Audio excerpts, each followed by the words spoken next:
Hey, Caveman. Shion Steve here, and today I wanted to talk to you about sharpening the sword. We talk about the law of the process a lot, and today I was talking about constant, never-ending improvement, and these are all different aspects of sharpening the sword. By the way, the concept of sharpening the sword comes from originally Sharpening the Saw by Dr. Stephen Covey, which you can find in the 7 Habits of Highly Effective People. But given what we do for a living and what you guys do for training, uh, we thought the analogy of the sword was much better than the saw. But the idea is the same.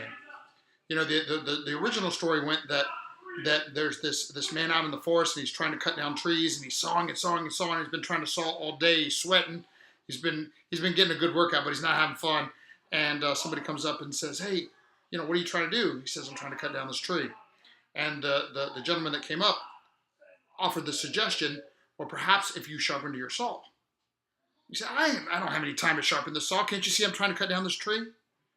And I guess if we take the analogy to the sword, as I have done, you can imagine what would happen if the samurai goes into battle with a similar mindset. The sword must remain sharp. What this means for us is that we must continue our training. And this is in the martial arts for martial artists, in teaching for teachers, in parenting for parents, in any form of education. Anytime we can make ourselves better in any of the roles and towards any of the goals that we have set for ourselves and our family and our businesses, this is sharpening the sword. So that's the lesson for today. And I also want to talk about some specific opportunities to do that up here. Got some notes here somewhere. We have 3 specific sword sharpening activities coming up that I sure would like to invite you to. One is my next intensive training course. Intensive training course is an 8-week course from May 12th to June 30th. Where it's private training for 2 hours a week on every Saturday with me. That is limited to only 10 students with me. It's a very small cohort. It's halfway full. There are still 5 more slots, and you can still grab yours, get information, and get signed up.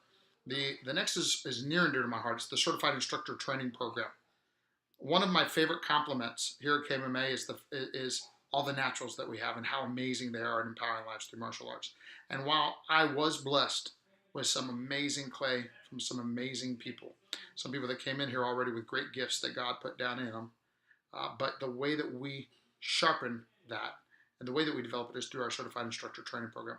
And the rest of that story is that we're growing. We want to make our mission, we want to enlarge it. We want to take it to more people. We believe it's that good. And the way that we do that is through our CIT, because we won't allow anybody who's not a graduate of our CIT or several CITs to be sewing into our students here. That CIT is that same time period. It's going to be Saturday mornings as well. And there's more information in the email or the social media that you see this video on. And then finally, Krav Camp is April 27th to the 29th. Remember, we do family Krav camps now. So while myself and many instructors are sewing into the adults, there's going to be an intermediate beginner intermediate group, and then an advanced and black belt group, and then the kids. And so 3 separate lines of training. We actually have affiliate schools coming in for training and some that are going to be testing for their black belts. It's going to be an amazing experience in Krav Maga. And that is going to be the end of this month as well. So all 3 of these opportunities, and what I'd like to do to make it really, really easy for you to watch this and take action immediately is any of those camps that you decide to take action on today, I'll give you $100 off. Okay? I don't know what the coupon code is that they put on it, but I told them make a coupon code, put $100 off. I'm sure it'll be in this email. Use it this week, get your $100 off, and come sharpen your sword.